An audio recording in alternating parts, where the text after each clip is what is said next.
The number one overall quarterback in the 2026 class, the highest rated player in the history of the University of Houston football program, a five-star prospect who held offers from Alabama, Georgia, Michigan, Penn State, Texas, Texas A&M, Oregon, and Oklahoma.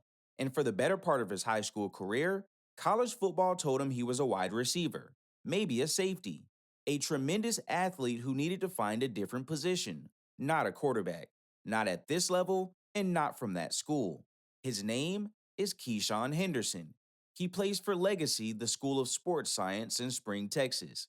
He's 6'2", long, fast, mobile, and increasingly dangerous as a passer with every season he played. He is the number one quarterback in the 2026 class, according to 247 Sports, the number one overall prospect in the entire cycle, and he signed with the Houston Cougars, not Alabama, not Georgia, not Texas. Houston, a program that just made the jump to the Big 12 and is still proving itself on the national stage. And the story of how Keyshawn Henderson went from backup quarterback at a small Texas school that nobody was watching to the most coveted recruit in the country is one of the best underdog stories in recent recruiting memory. Henderson has been at Legacy, the School of Sports Sciences, since sixth grade. Legacy is not a traditional football factory. It's not a program with a long list of Power 4 alumni or a history of sending players to the NFL. It's a small independent school in Spring, Texas, playing a schedule that most recruiting analysts would not put in the same conversation as the other big programs in the state. On paper, it's not the kind of place that produces the number one overall recruit in the country. His head coach at Legacy is Michael Bishop. If that name doesn't ring a bell, it should. Bishop was a consensus All American at Kansas State, a Davey O'Brien Award winner, and a Heisman Trophy runner up in 1998.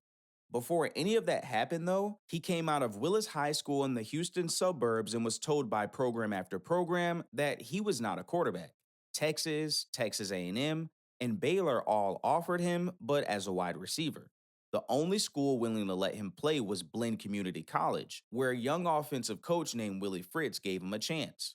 Bishop went on to become one of the best quarterbacks in Kansas State history. Decades later, the same Willie Fritz is now the head coach at Houston, and he's doing for Keyshawn Henderson exactly what he once did for Michael Bishop. He's giving a quarterback the world has underestimated the chance to prove everyone wrong. The parallels are almost too clean to be real, but here we are. Henderson first appeared on recruiting radars not as a quarterback, but as a receiver. When he made his varsity debut as an eighth grader, he lined up at wide receiver, a position he had never practiced, never trained for, and had no real film at. He just went out and performed because that is what Keyshawn Henderson does. He earned his first scholarship offer from UTSA that summer. As a freshman, he caught 73 passes for 1,200 yards and 14 touchdowns. By the following spring, Texas A&M, Oregon, and TCU were among the program's offering. Henderson finally got his shot at starting quarterback as a sophomore. 1,600 yards, 21 touchdowns, 3 interceptions, 63% completion rate. Those are not developmental numbers. Those are the numbers of a quarterback who understands how to play the position. But the recruiting world still was not fully sold. The competition level, the school, the independent schedule, there were enough question marks that most programs kept him listed as an athlete and kept looking for reasons to not offer him at quarterback. Then came the camp circuit, and this is where everything started to shift. Henderson attended an LSU camp and competed as a quarterback. The staff evaluated him and passed. He remembered it clearly afterward. He said the film did not capture who he actually was at the position, and the camp did not reflect the work he had put in behind the scenes. What stung was not the rejection itself, it was the feeling that nobody was looking closely enough to see what was actually there. But one staff was watching. Willie Fritz had been recruiting Henderson since his time at Tulane.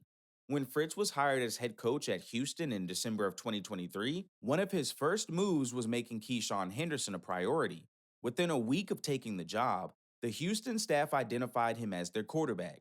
Quarterbacks coach Sean Bell, who had previously been at Baylor and had tracked Henderson throughout the process, went directly to him and said something that nobody else had said with that kind of clarity. I want you to play quarterback. Not receiver, not athlete, quarterback. Bell told him directly, "I believe in you from day one, and I want you at no other position." Henderson said afterward it felt like somebody had finally believed in him. That is a powerful thing when you've spent years being steered away from the position you love. He committed to Houston on May 27th, 2024. His coach, Michael Bishop, drove with him to make it official. Fritz, who had believed in Bishop decades earlier and was now believing in Henderson the same way, received the commitment and told him in that moment, "I coached Michael Bishop too." That sentence closed a loop across 30 years of football history in the most fitting way possible. But the commitment was not the end of the story. It was barely the beginning of the real drama. Henderson's junior season was the breakout moment the Houston staff had been waiting for and that the rest of the country could no longer ignore. 2,700 passing yards, 25 touchdowns, 66% completion rate. The numbers were undeniable. And then on January 11th, he was named the MVP of the Navy Army All American Bowl in San Antonio. He became the first junior in the history of the game to win that award. The next day, his phone did not stop ringing. His mother described the sudden explosion of attention as overwhelming. Offers came in from Auburn, North Carolina, Ole Miss, Georgia, Florida State, and Alabama in the weeks that followed. The same programs that had either ignored him, recruited him as a receiver, or offered him with hesitation at quarterback were now coming at him full force as the number one prospect in the country. And here's where Keyshawn Henderson's character shows up in a way that separates him from most recruits in his position. He didn't budge.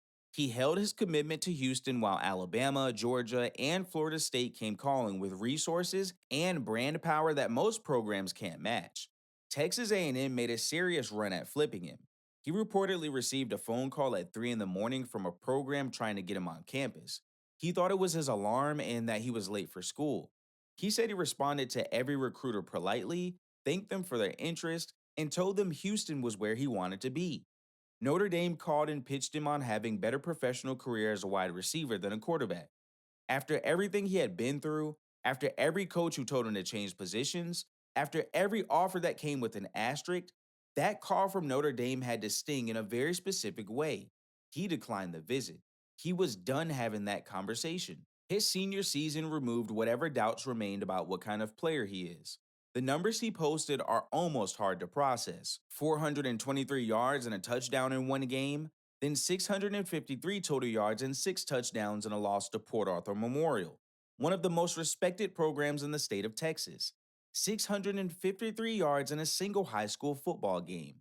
The final senior line showed massive jumps in completion percentage, passing yards, and touchdowns, along with career highs in rushing production. One evaluator said the position specific growth from his sophomore year to his senior year was so dramatic it was hard to properly describe. That is not recruiting hype. That's a player who put in the work when nobody was watching and kept getting better every single season. Now, let's talk about what Henderson actually brings to the college level because this is where the evaluation gets serious. The physical profile starts with the athleticism that separates him from most quarterbacks in this class or any recent class. Evaluators have noted that he has genuine ability to play defensive back or receiver at the Power 4 level. That's not criticism. That's a statement about how rare his athletic ceiling is. His pocket mobility is elite. He doesn't just scramble when plays break down. He manipulates defenders with the ball while he's moving, which is a skill that separates quarterbacks who create problems from quarterbacks who just extend drives. His feel for the position has grown dramatically. The ability to work through progressions, identify what is open quickly, and deliver the ball with anticipation rather than reaction is where the biggest jump has happened between his sophomore and senior seasons. The deep ball is a genuine weapon. Arm strength is real. His release mechanics have tightened significantly over 2 years, though evaluators do note that the ball needs to come out more quickly and consistently against Power 4 pass rushers who will be in his face faster than any high school schedule prepared him for. That's the honest part of the evaluation. He played an independent schedule in Texas against competition that, while including some quality opponents, does not fully replicate what he's about to face in the Big 12. There are some examples of underthrows on film that would not connect against SEC or Big 12 defensive backs playing at full speed. Those are real questions that need real answers at the next level. But here is the thing about those questions. Every evaluator who has watched this film extensively comes back to the same conclusion. The growth rate is the story.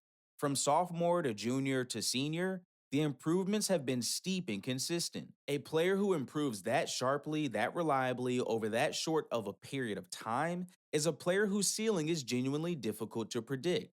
And the athletic traits that underpin everything he does, the speed, the mobility, the vision, the feel, those are the things that can't be coached into a player. Henderson arrived with them. The rest is refinement. The projection at Houston is straightforward. He'll likely spend his freshman year behind Connor Wegman, a former 5-star who holds the starting job.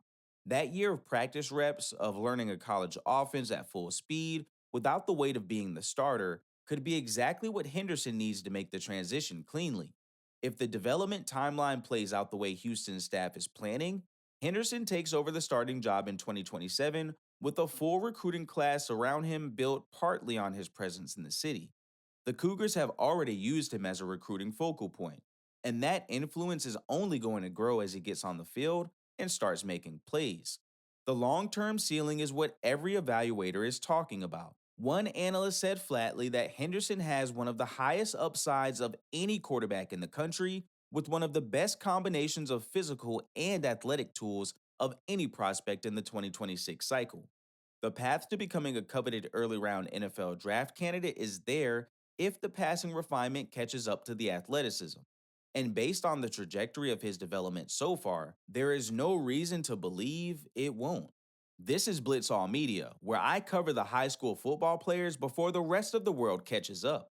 Subscribe, drop a comment below, and let me know what you think about the number one quarterback in the 2026 recruiting cycle committing to the University of Houston. Thanks for watching, and I'll see you in the next one.